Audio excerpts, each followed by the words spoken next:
Okay, the joys of technology, which is a fairly big theme in the workshops. And oh, excuse me. Hello, Copenhagen. Is it possible that you could switch off your microphone, because there's a lot of background noise when it's on here? Is it okay? Thank you. Thank you very much. And please switch it back on if you have any questions. Okay, so as I was saying, the joys of technology, which is going to be a very big theme, I think, in the future at the university, and also a very big theme relating to problem-based learning. Now, thank you for inviting me to be here today. My name is Diana Stentoft. I work as associate professor in the Department of Health Science and Technology. And before that, I was employed for 10 years in the Department of Learning. So I made a little move recently. And I'm also the current chair of the Aalborg University PBL Academy. That is a cross-faculty collaboration, talking about PBL, developing PBL, and also organizing activities relating to PBL and generally trying to inform about problem-based learning. But I can get back to that if we have time towards the end. Now, if you have any questions along the way, please let me know. Copenhagen, just interrupt me. You can switch on the microphone, then for sure I'll know that you want to address an issue. Please raise your hands. I have to say, as I also tell all my students, that I'm partially sighted, so if you sit like this, I have a question, then there's no chance I'm going to see it. So, if you have a question, please, like that. And if it doesn't work, then do like this, or say, excuse me, I want to ask a question. It usually works, so I assume it will work today again. Now, I was invited here to talk about the principles of problem-based learning. And I've given many talks about this over the years. And I also realize that there'll always be someone, when you put people together from the 4 faculties of the university, and you say, talk about problem-based learning, the experiences of problem-based learning will be completely different whether you are from one to the other to the other. The experiences, I say. So what I'm going to talk about today are the principles that are somehow adopted by the university as a whole. So our intentions for the students, our intentions for learning, our intentions and strategies in some ways, but also knowing full well that how these intentions are brought into practice will vary greatly from one program to the other, from one school to the other, and from one faculty to the other. So if I say something and it doesn't quite resonate with what you are experiencing in your respective teaching situations, then try at least to consider the differences and consider what is it that caused those differences, rather than just discarding the idea of principles. A lot of things are currently happening about problem-based learning. Problem-based learning has become one of the key issues in the development of the new university strategy, which of course you're all aware of. It's a theme in one of the working groups that have been put in place.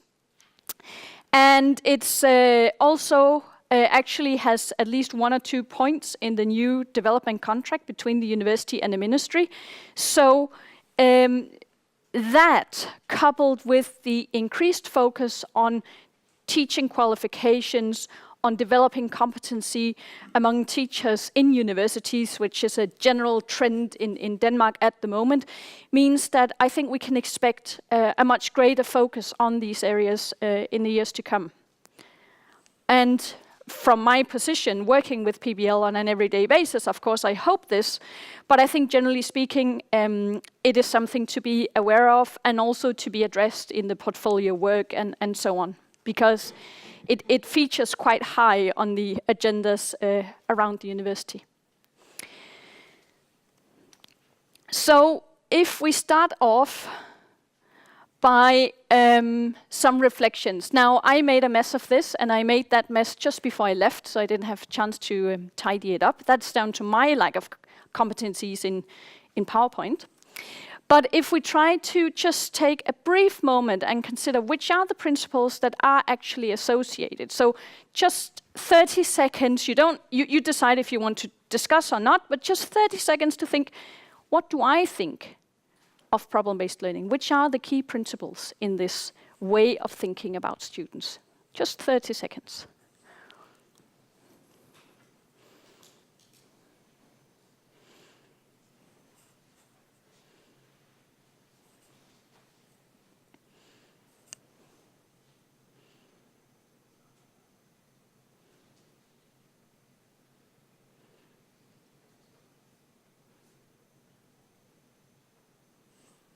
Okay, any thoughts? Which are the principles of PBL? Any thoughts in Copenhagen? Feel free to connect with us. Yeah? I have a question first. Mm-hmm. Are we talking about PBL at Aalborg University or the original idea of McMaster University? We are talking about problem-based learning in Aalborg University. Okay. Yes?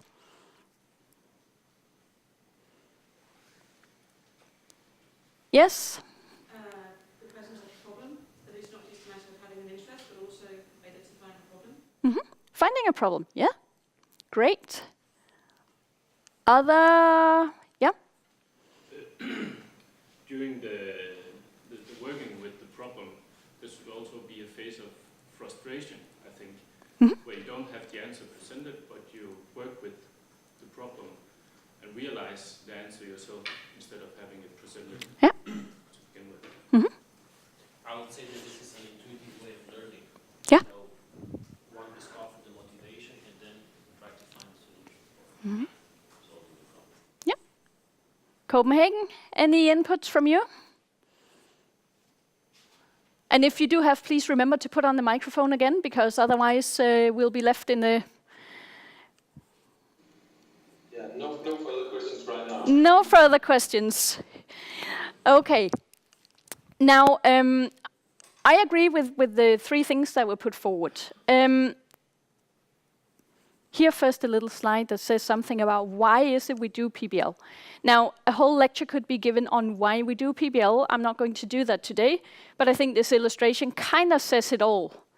You know, we want to address some wholeness and not just the parts. Also the parts, but also a greater whole. We get back to that. Now, I'm going to talk about some key principles here. Actually, you will be the first ones to see these principles, and I have to say the English here is not that great, and that's because it's the first draft of a translation. As you may know, Aalborg University has a little booklet about principles of problem-based learning. That booklet will come very soon in a revised version, which hopefully will give even more clarity on what it is Aalborg University is doing. And this is taken from that booklet. So hopefully there will be some shine of recognition when the booklet is released. But you will be the first people to actually see this. So the first one is that the problem-based learning has the problem as a focal point. And one of the key things about that is, first of all, that in many programs and in many projects, most actually, and also the key intention is that students have a role to play in identifying the problems. So, as opposed to, for example, what quite often happens in high school, they will say, we also work with problems, yes, but the problems are designed by the teacher, often. So, the problem is the key to learning, and the problem is identified by students, and the consequence of that is, or consequently, problems as in real-world problems, or problems that exist outside some kind of constructed for the occasion kind of problems, they are very rarely put into one disciplinary box. Which also means that a lot of problem-based learning is also interdisciplinary learning. either implicitly or very explicitly, depending on the study regulations. So, problems are driving the show. We see that all the time in projects. And of course, already here, there's quite a difference to more traditional teaching, because in a lot of lecturing, not all, but a lot of lecturing, and also a lot of lecturing in the university here, it's the discipline that drives the show. So the second thing, and what Aalborg University is predominantly known for when we talk about problem-based learning, is our focus on projects. Many universities around the world actually work with what they call problem-based learning. In medical education in Europe, it's about 50% of universities that adopt a problem-based approach to learning.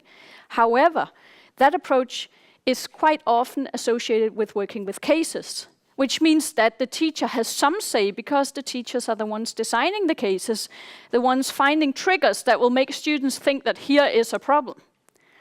Projects, on the other hand, are often in this university much more open, much broader, and depending on, of course, again, which program you're from and which faculty you're from, there are different traditions. Some use project catalogs, and some use open themes, so there is a variety. But project work, it also often entails that it lasts for a long period of time. If we look at Aalborg University and compare it to other universities in Denmark and abroad, it means that the time we spend lecturing and the time we spend doing courses is fairly reduced. On the other hand, the time and also resources we spend on giving supervisors to students so they can do good projects, that is a lot of resource and a lot of time. And what it means is that, of course, we have responsibilities towards the students. As supervisors, we have to make sure that they comply with the study regulations. If a project has to be, for example, quantitative in nature in the social sciences, there's no good that the students will walk out and do 10 interviews and do some kind of transcript and make a qualitative analysis. So we have responsibilities towards the students. But essentially, the students are the ones who are responsible for making a final product. In most cases, that will be a project report. There are exceptions, of course. And making sure that the quality of that product is good, making sure that they organize themselves into being able to produce a product. So the responsibilities are, I don't know, I mean, it's a discussion whether we have more or less responsibilities compared to the lecturer, because when you have a big hall full of people, I mean, it's very easy as a lecturer to go, deliver your thing, and leave, and not really taking any responsibility for what and how that information you just dished out is handled by the students. So projects. We also have courses. Now, in the olden days, which is not that many years ago, a lot of programs had what they call project courses. And those courses would be examined as part of the project. We don't really do that anymore, because also partly because of ministerial orders, that all courses have to have exams, their own exams. So today you can say that a lot of the courses that we do are related to the projects. For example, if you have a course on cultural theory, you might have to do a project that relates, that talks about culture, for example. So obviously there is a connection between the courses and the project work. Personally, I'm of the opinion that probably that's one of the areas where we could do better when we design the study programs, to really look at how is it that the connections are, what are the connections between the different modules. But we do courses and we do support the students. Now, collaboration is the driving force. Usually when I meet with my students for the first time, I say, I'm not responsible for whether you do something or not. If you do nothing, you won't have a project. So activity, and this is also why quite often problem-based learning is actually referred to as a form of learning that requires active learners. So as opposed to what we do now, which is very much not problem-based, and which has a lot of, well, passive, at least in the physical appearance, learners, problem-based learning actually requires some activity from students, otherwise it just doesn't happen. Just doesn't happen. No one is going to come and save them. It means also that we put a lot of demands on the students that go beyond some discipline, some scientific method, because they have to work together. They have to be equipped with enough social, communicative, collaborative skill to organize their projects. And how many of you are teaching in the first year? Yeah. Yeah. Then I'm sure you also see that most, at least in many programs, most of the frustration in students actually arise out of all the surrounding mechanisms that have to be in place for them to do the project, as much as the scientific topic they're going to deal with in the project work. So collaborative skills. Then, and this is part of one of the sometimes posed critiques of PBL, problems have to be exemplary. And this is where I think we as supervisors step in again and have a responsibility towards the students. Because problems have to be exemplary in a way that the strategies used to address the problem can be transferred to other situations. So, for example, if I learn about some kind of problem in kindergarten pedagogy, for example, that has to be, if I go into a specific kindergarten, it means that what I do there and how I address the problem of that kindergarten, I need to do some reflecting to be able to use that strategy or to critique that strategy and knowing what not to do next time I step into a kindergarten, for example. So the exemplarity of projects and problems is really, really important, in so much as that's what we sell, that's how we sell our students to employers. Because we say, our students, they know what to do when they see a problem of the kind that your business is likely to have. That's how we sell our engineers. They don't know what they meet in the future life, but they know how to address a problem of, for example, construction.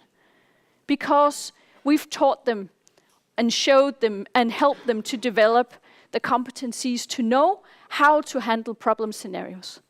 Incidentally, it's also what we hear back when the university is doing surveys among stakeholders, businesses, organizations that take our students on board. What they say is that Aalborg University students, they can immediately be put to work, because all you need to do is to show them a problem and they will have an idea, not necessarily of how to solve the problem, but of how to address the problem. For example, to find out what kind of information is it that we need to obtain to address this problem.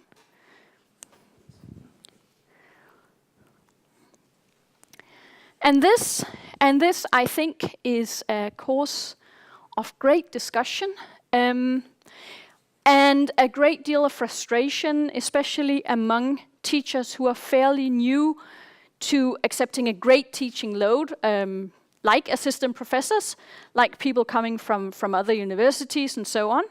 I know on my own part, it was a really big struggle, because where do we draw the line of responsibility when we supervise? In principle, we should just say, that's your business. You contact me when you're ready. In practice, we all know that, of course, we want our students to do well. And it's a really fine-tuned balance, for example, of handling a group which is not taking on that responsibility. So probably there's something to be discussed in some of the peer groups and in the further workshops and portfolio work of the assistant professor course, at least for some, because for some it becomes quite a big burden. It was for me.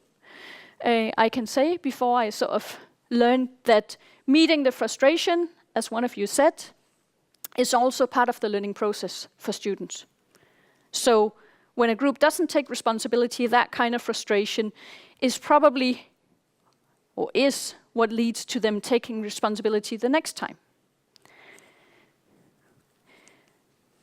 This figure is also from the leaflet, and I think actually that is probably one of the most significant changes to the leaflet in its present form, because it's an attempt to try and show how problem-based learning in Aalborg University is connected to all parts of the organization. So we have some founding principles: the project, the problem, the exemplarity, the collaboration, the responsibility of students, and a number of other intentions for sure that may vary from one program to the other. This figure has not been translated yet. Sorry about that, I only had it yesterday. We also have a framework for that. The university has some visions, for example, of what is it we would like to deliver to the surrounding society. We would like to deliver students who know how to address a problem and who are not just trained to read great big books, for example. We also have study regulations, studieordninger, and in those we set out the framework of how students should work. In most study regulations, we see projects taking up a lot of space. In law, in medicine, and a few other programs,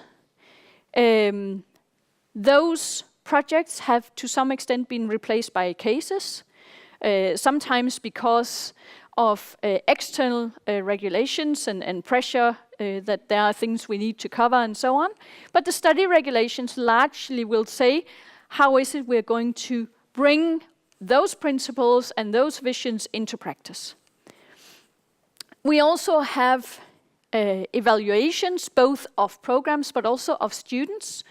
And for example, we have group exams, as opposed to many other institutions where they will do everything individually. We say, if you work on a project for a number of months, then we also want to discuss the project with the entire group.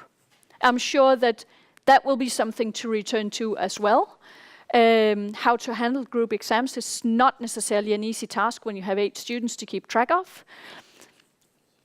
Anyway, this constitutes the framework, and this is as in a very overall manner described in the leaflet.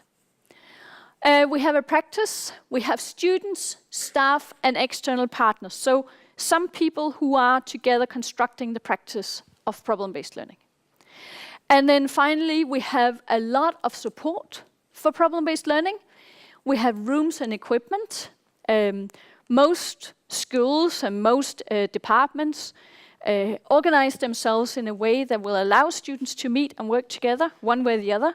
Some have group rooms, some have group areas, some have booking systems, and so on. We have organization of administrative procedures that is equipped to handle project work and problem-based learning. And then we have research into problem-based learning, which on an ongoing basis give us new results and new tools to address and to work with this and keep developing problem-based learning. Some of the things happening now is, for example, to find out how do we support problem-based learning with the use of ICT. Can students work together at a distance? Of course they can, but how can we support that?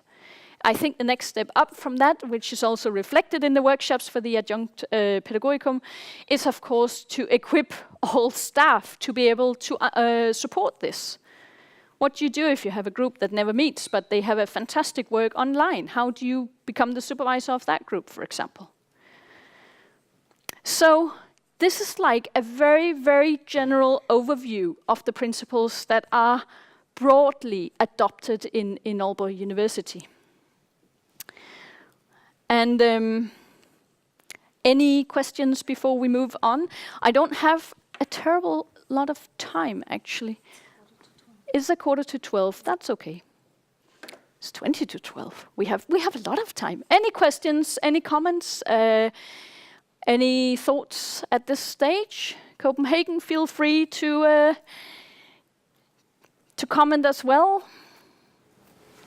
Yeah. You mentioned a certain leaflet. Yes. Will be in the new. Is it? I think on the first course day we were presented with 2 books. One on general university pedagogy, and then one on PBL. Is it a new book of this sort, or is it this leaflet? Did they get the small leaflet? No. Okay. This is a leaflet which is available. It is a very general one. It's used in the university both for new staff and to inform external people and students and so on. It was written in 2010. If you go to pbl.aau.dk, definitely you can find it, or you can just search PBL at the university website. It's very overall. Yes? This is on Moodle. In the Epicos Moodle, we have this that you're talking about. Yes. 2010 version. Yeah, perfect. We have access to. Perfect. I didn't check what you have in Moodle. I'm sorry about that, but definitely it's easy to get hold of, and it's there in English and Danish. But it will be updated, so the layout will change fairly soon. I was told. Okay, so we continue quickly, and there will be room for comments and questions later on as well. The thing is that when trying to pinpoint where does problem-based learning come from, I mean, historically there are a number of accounts. Anything from a school in France at the beginning of the 20th century into the, as was referred to here, the McMaster University in Canada, who are probably the first ones to call it problem-based learning in higher education in the late 60s. They did that because they were not very happy in the medical program with what happened when students went from their basic scientific skills into clinical practice. Basically, the students read and read and read books and passed exams, and when they saw a real patient, they had no idea what to do. And they could not connect the different disciplinary areas. So, you know, they wouldn't know enough about how to handle patients. So they decided we have to make some changes. And they made a very small part of the medical program there into problem-based learning. And they started working with cases, with patient cases, taking patient journals and so on, and letting students themselves deduce from that material what is actually the problem here, and to find out how are we going to obtain the kind of information we need to address this patient. Now that is quite far from what happens in most of our Aalborg University programs today, although we do have a medical program which in very broad terms work along those lines. But kind of simultaneously there was a big movement in Europe.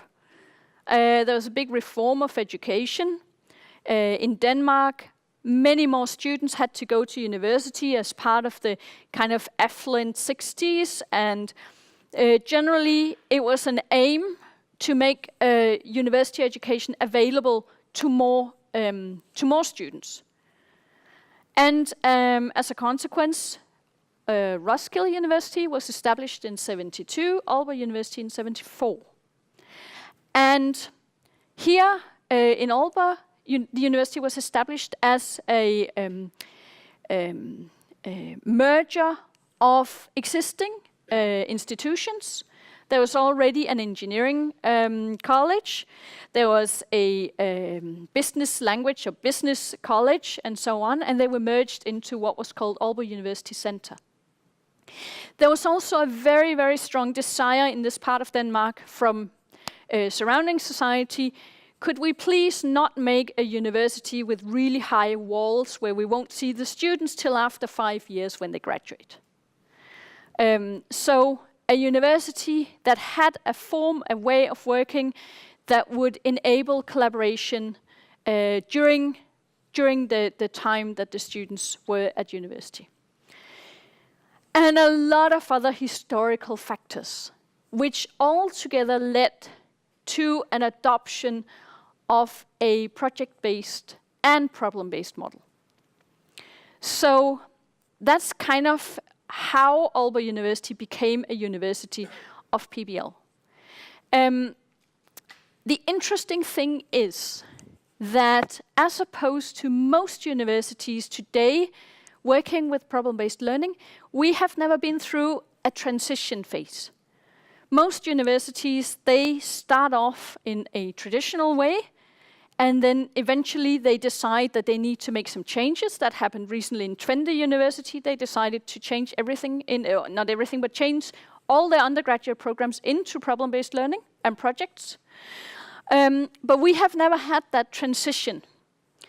And in many ways, it's a good thing because it means that we haven't had to have the big rows and the big discussions. In other ways, it's a complicated thing because it means we don't take the discussions. So I think it's really important that we keep the debate alive. Some of the things we can discuss is how problem-based learning is not in itself a, what can you say, foundational learning theory.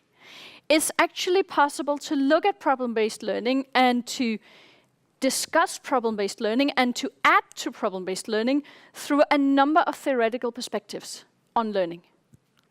There are people in the cognitive psychology. They look at problem-based learning as a way of changing the cognitive structures, for example, of students. How can we change the schemes of students and make them learn, make them not just assimilate learning, but actually accommodate learning? How can we transgress the boundaries of what students already know? How can we kind of make them learn more, if you like, or expand as learners? We have experiential learning theory, also a great informant of PBL and actually constituting one of the key characteristics or key elements. We build on student experience. This means that we don't see students as completely blank sheets that we have to fill up with something. Students actually bring experience into the way that they work with projects, and the aim of PBL in that sense is to bring new experience and somehow controlled experiences to students in order for them to develop. We have a sociocultural theory that will also, for example, encompass a focus on the collaborative part, a focus on how social and cultural frameworks will affect learning and possibilities for learning, and a way of looking at problem-based learning as a way of taking advantage, actually, of the social, cultural, historical issues that surround us and surround the learning process, and acknowledging a learning process as part of something bigger, not just tied to the individual, but actually part of a bigger scheme of things.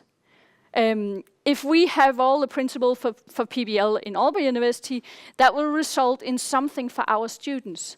Those principles we can share with other universities, but the implementation of the principles will be very, very different according to the culture, the norms, the resources, the social fitting of the university and society. And then, of course, we have a constructivist learning theory, and that's probably one of the other key issues, the key characteristics of PBL, and one that is never adhered from, which means that knowledge is perceived as constructed by the learner. It's not to say that we don't have anything fixed. I'm not challenging the mathematical equations and so on, but for learners, for students to actually learn, they need to fit whatever information it is that they get through their work with peers and so on into what they already know, they need to make some kind of construction that makes things fit together in their minds and through the collaboration with others. So you can find research and academic material on problem-based learning from all these perspectives, and quite often also merging the perspectives. So I think that is one of the qualities of problem-based learning, because it means that actually by looking at different perspectives, we get new insights.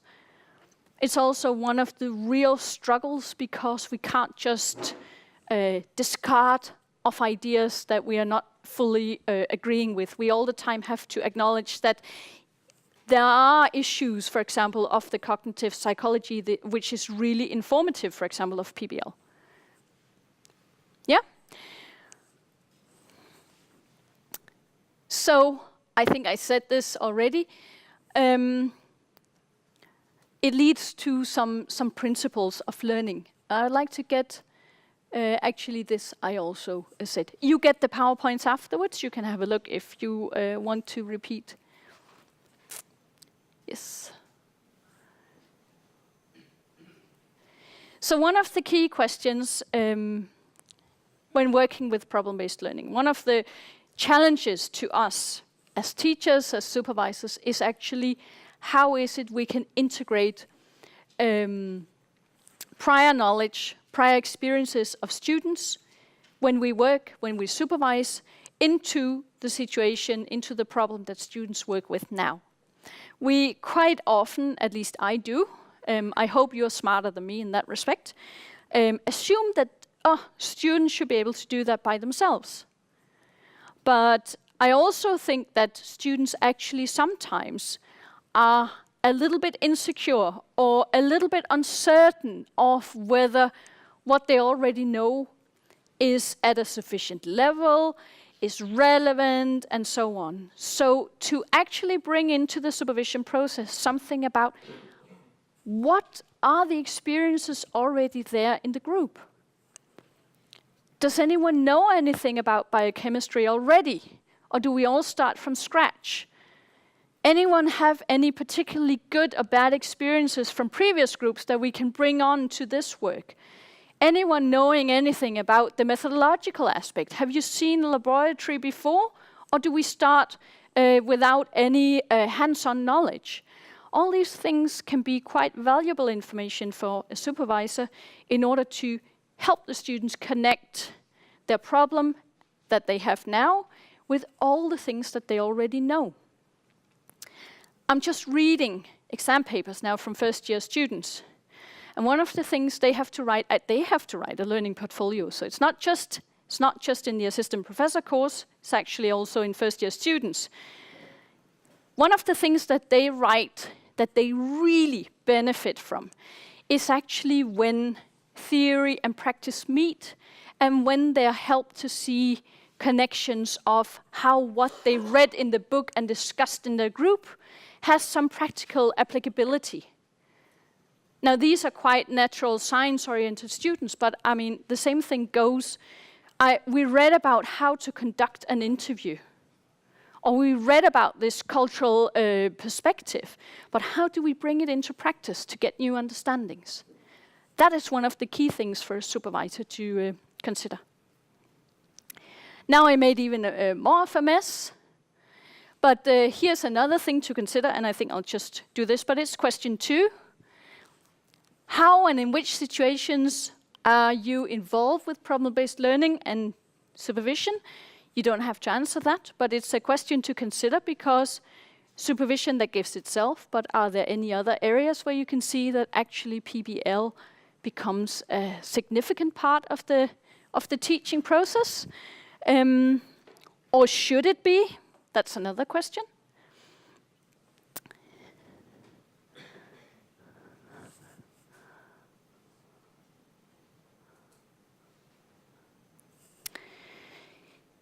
So I already started by saying that we need to think about students' experiences.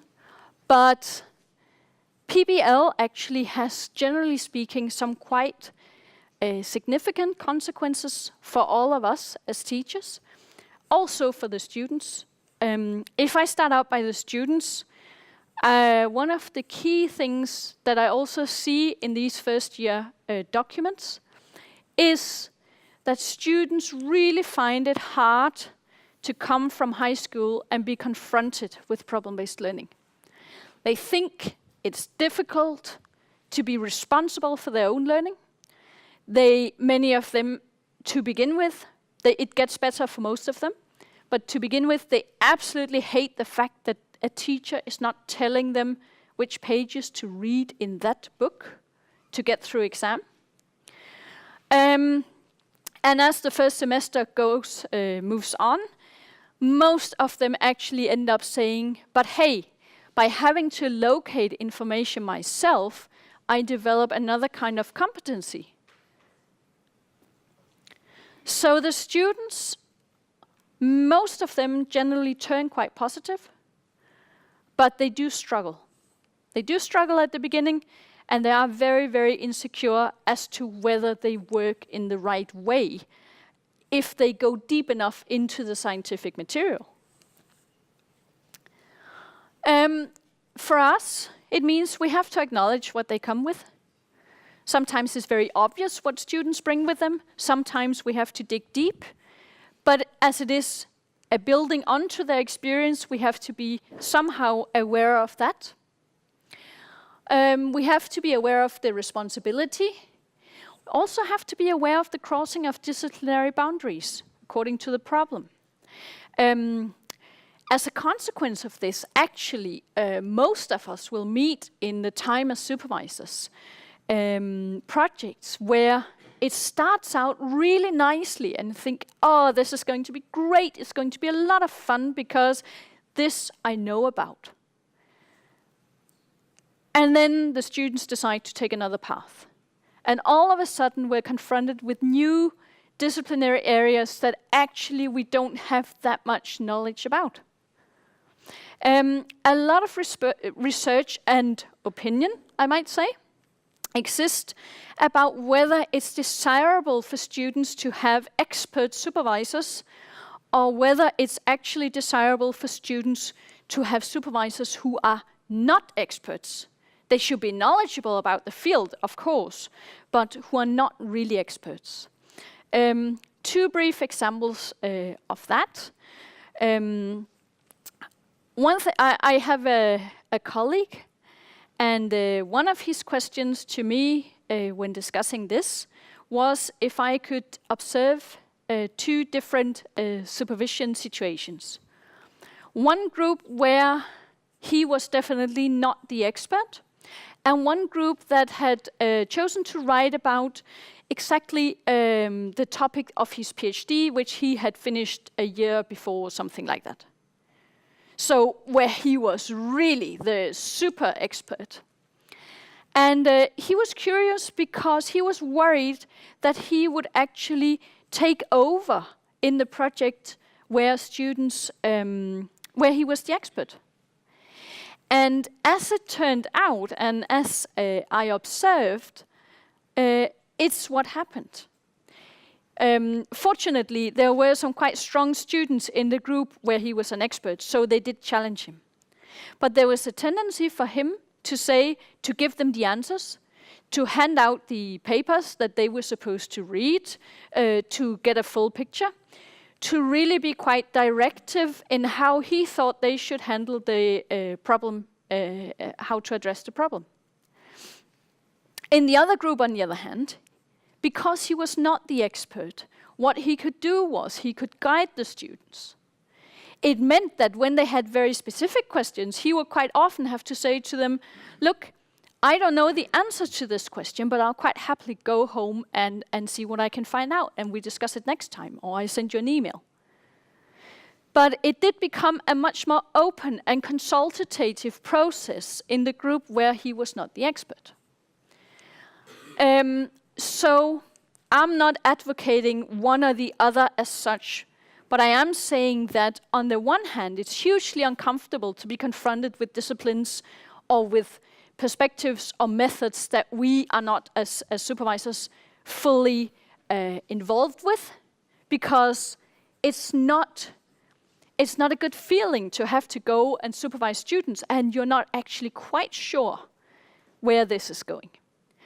But on the other hand, there's a real risk that we are going to steal the ownership of the project from the students if we are experts, and thus giving the students a sense that they're having the answers served on a silver platter, or that they don't really have control of the project or whatever. So there are pros and cons, and it's certainly something to be aware of when looking at these consequences of working in this way. This would never happen if we'd just done everything in lectures. Because in lectures, we have full control at all times, mostly, unless the students riot.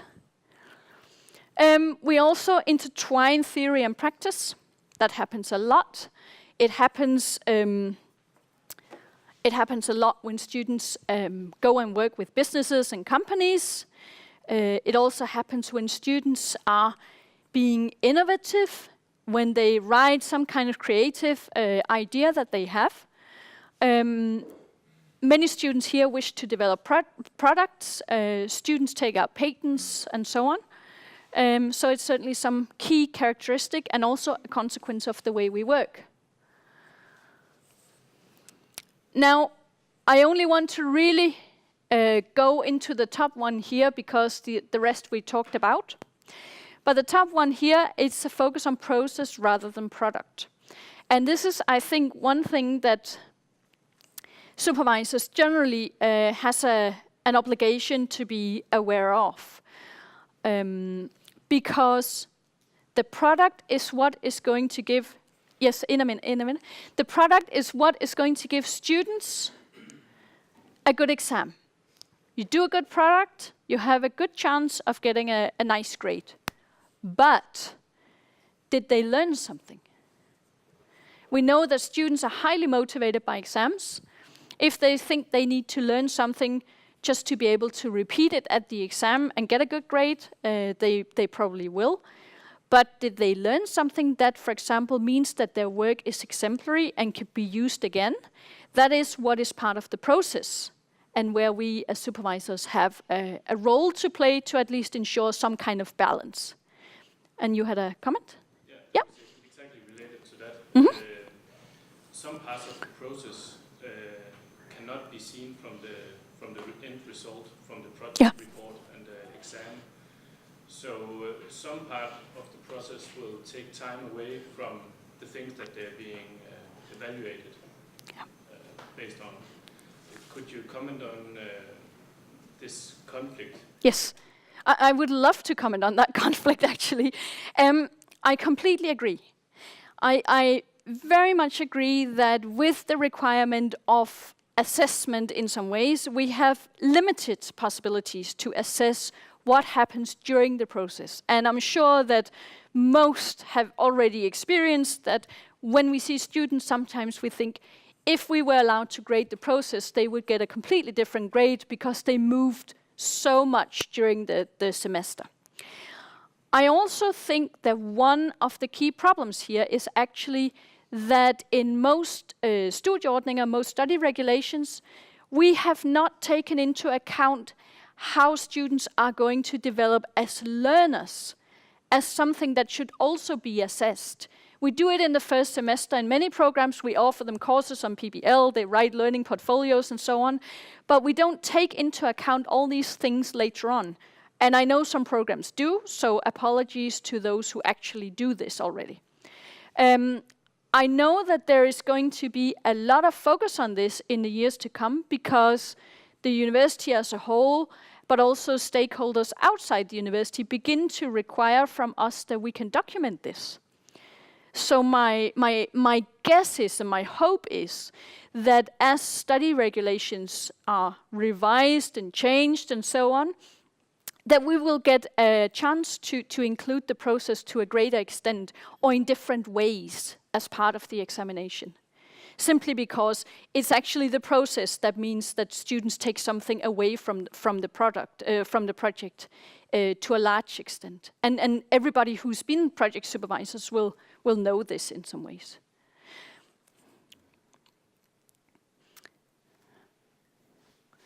So the third question here is, which potentials and limitations do you see in problem-based learning?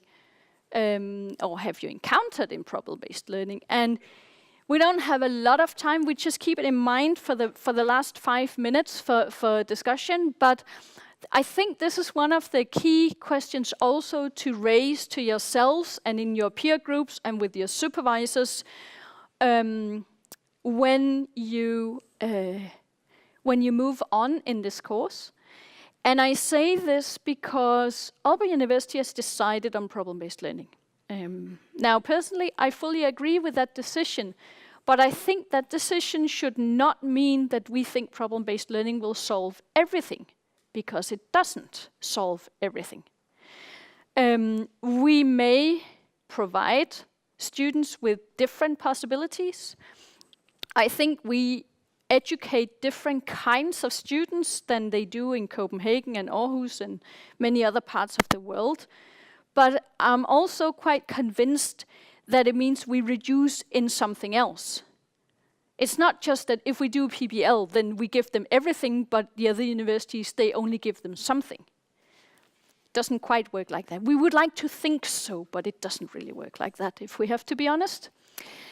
So, to be aware of the limitations, but also of the possibilities of this approach in the teaching, both when doing projects, when doing cases, when doing lectures and so on, I think is one of the key sort of notes to self that should be note to self for everybody in the university and not just in this course.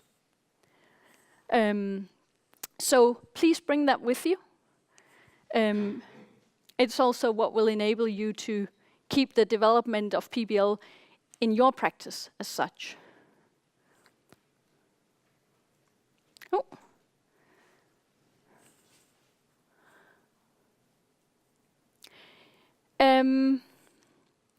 Here I just listed a few of the competencies that we claim that our students get as a bonus, or in addition, or maybe by reducing something else.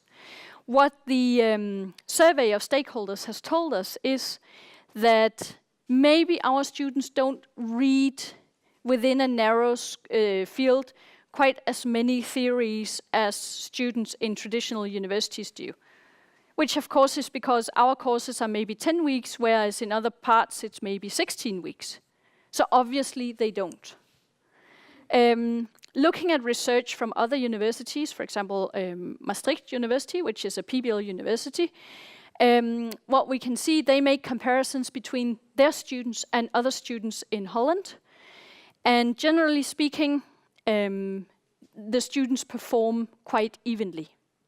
The thing is that if you then make similar studies a year later, students from Maastricht will have retained, or will have kept in mind a larger proportion of their knowledge.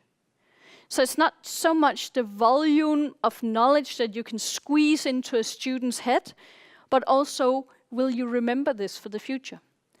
And there are indications in research from elsewhere that PBL students will actually keep what they do with them for longer. PBL students also appear to have a greater sense of their own interpersonal skills, i.e. some of these skills here. They believe they have better interpersonal competencies than students from other universities when they go into working life. Whether that is actually the case or not is difficult to say, but at least research seems to indicate a greater sense of confidence in one's own skills.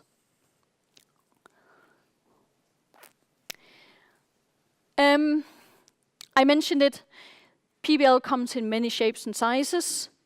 If you want to look at someone completely different, and if you're interested in looking at what can I do in one day, you can look at the Singapore Polytechnic University. They have one day, one problem, every day.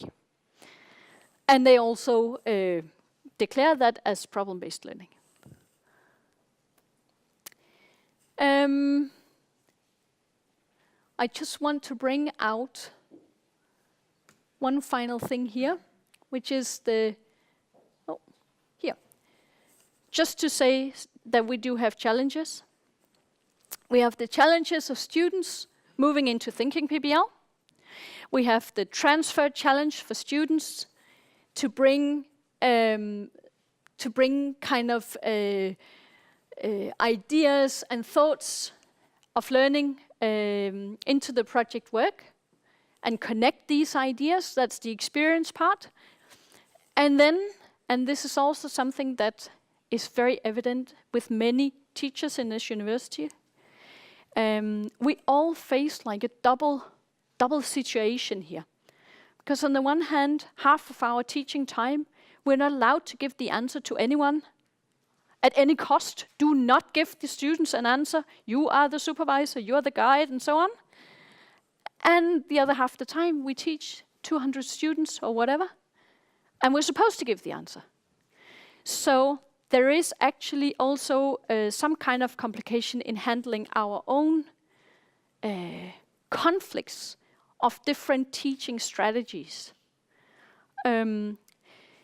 which somehow I think deserves some addressing.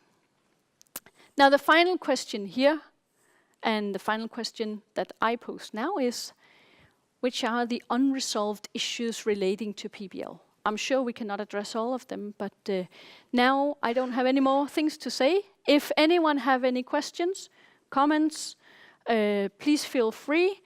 If there are things you think are completely not addressed in this very quick talk, please comment also to Catherine, because that's kind of why we're here, is also to know which are the struggles in some ways, so we can address them.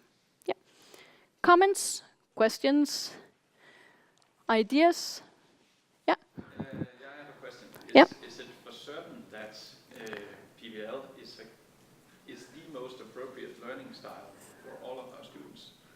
Because I'm sure there are different, or I know there are different learning styles, and we can, as teachers, believe that this way of teaching, it should in theory do this and that and stuff, and probably it only works like that for 70%, and then the remaining 30% perhaps are not really well suited with PBL.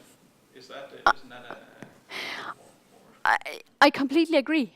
Just like I completely think that the way that students are taught in other universities only accommodate some of the students. So I would say absolutely yes, you're completely right to think that. But also, this is the chosen strategy here.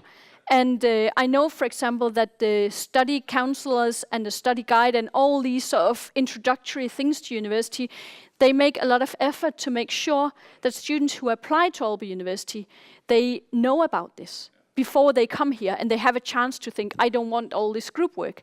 I also know from my first year students that a lot of the students, and I did a survey at some point among some students, a lot of the students actively choose Aalborg University because of the approach. But I also know that some students actively disregard Aalborg University because of the approach. So yes, I completely agree. It doesn't suit everybody. Yep.